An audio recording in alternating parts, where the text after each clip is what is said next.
Hey, I'm Brandon Arma with Talk That NOLA. We are in the COVID-19 pandemic right now, and you guys know New Orleans has been deemed an epicenter for this pandemic.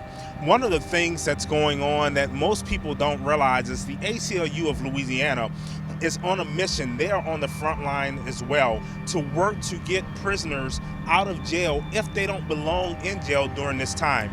I'm joined with Alana. She is the executive director of the ACLU of Louisiana, and we just want to talk with you a little bit about what ACLU of Louisiana has been doing during this pandemic. So tell us a little bit about how you guys have been on the front line. Thanks, Brandon. And so the ACLU of Louisiana, along with many other advocacy and civil rights and civil liberties groups, have been fighting to make sure that our jails and prisons do not house people who should not be there.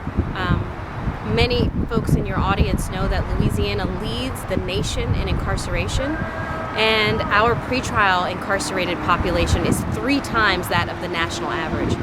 15,000 people in Louisiana languish in jails and prisons who have not even been convicted of a crime, and in essence they are innocent and not proven guilty.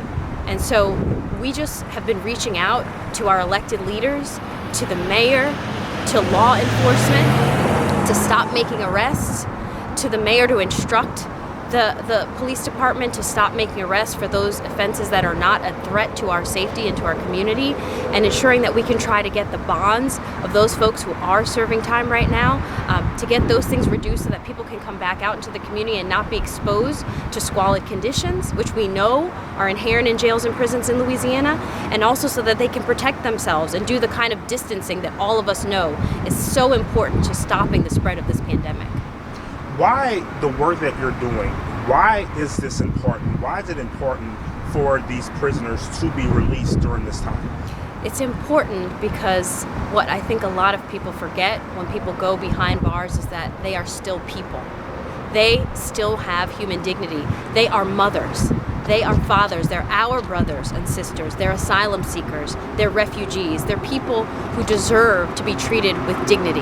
And I think we have to focus on that. During a time of pandemic, our hearts and minds immediately go to our family. And these people are our family members.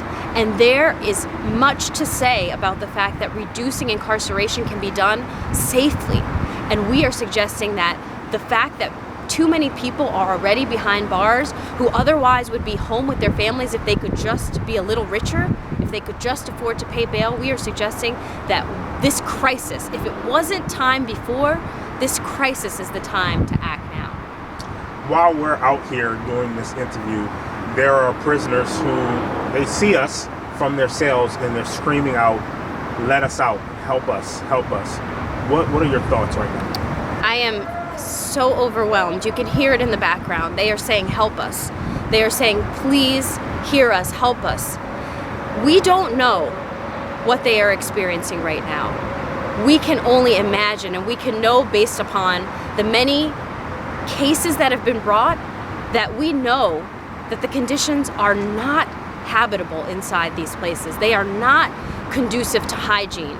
You have to pay for soap in a prison condition in detention centers. We know that that is not freely given to people. We are still not sure whether people are getting hand sanitizers. One of the most important things that we know to stopping the spread of this infection is washing your hands and hand sanitizer. And we are not certain that people are getting that in there. As a matter of fact, we're probably sure that they are not. And so those voices screaming for help are not just voices that we should be hearing. It's voices that our community should be hearing. And folks all around this state who are committed, who want to be on the right side of history on this issue, should think about that humanity and really be spurred on to action. ACLU of Louisiana has reached out, you said, to the mayor, to the governor, to other elected officials and community leaders. What response have you received from them? So we have reached out to the Supreme Court and to the governor, and that was our first letter. And, frankly, we haven't heard much of a response. We have reached out to district court judges, and we've seen some good movement at the local level for judges who are really pushing hard to look at their individual dockets and to reduce the bonds of people who are incarcerated right now pre-trial. We've seen that there's been movement at the local level, but we have not yet seen that leadership that we want to see coming from the executive power of the governor, We're hoping that that's going to come. I mean, the governor has been incredibly, has shown a lot of leadership around criminal justice reform from what's going on in 2017. And what we say is, if the will was there in 2017 when we were number one in incarceration, number one in pretrial incarceration, it must be there now, where we lead again, and now we are in the midst of this pandemic. Playing devil's advocate, there are some people who may say, look, there are other pressing needs right now that the governor and other officials have to worry about than prisoners who committed a crime and they're in jail and they should be in jail, they should stay in jail. You say that's not the case. I say that it is important to say that support our elected leaders. This is not a time to point fingers, and this is not a time to call people out. What I am saying is that we need to call people into this conversation. There are so many pressing issues, so many threats and risks, and the governor and our other elected leaders are addressing those. And they are working with our healthcare providers, and they are trying to get ventilators to people who desperately need them. And I am not diminishing that concern.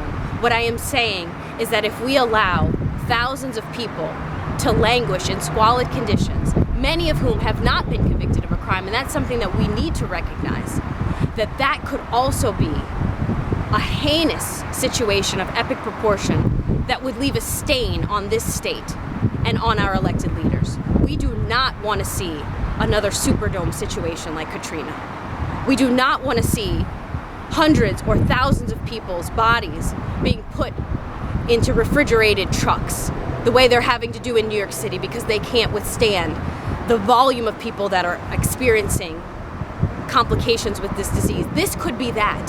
That's all I'm saying. Stop this before we have a mass tragedy on our hands. What's Louisiana's response been compared to other states?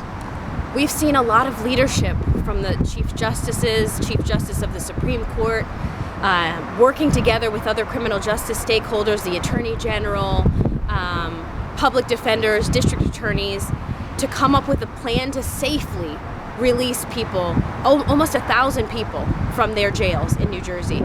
We've seen action taken in Montana. We've seen action taken in other states where they are coming together with a group of stakeholders. All the people have to come to the table. This is not just the ACLU or the Orleans Parish Prison Reform Coalition or Stop Solitary Watch or the District Attorneys Association or the mayor or the Chief Justice or the governor. Everybody has to come to this table because each one of those players holds a critical part of this system and can influence and impact the system, and we have to be talking to one another. And that's what we've seen go on in other states to work to reduce incarceration in a safe way, and that kind of coordination is required here in Louisiana. We've been talking with Alana Odoms, the Executive Director of the ACLU of Louisiana. For more information, you can check out the ACLU of Louisiana's website here on the screen.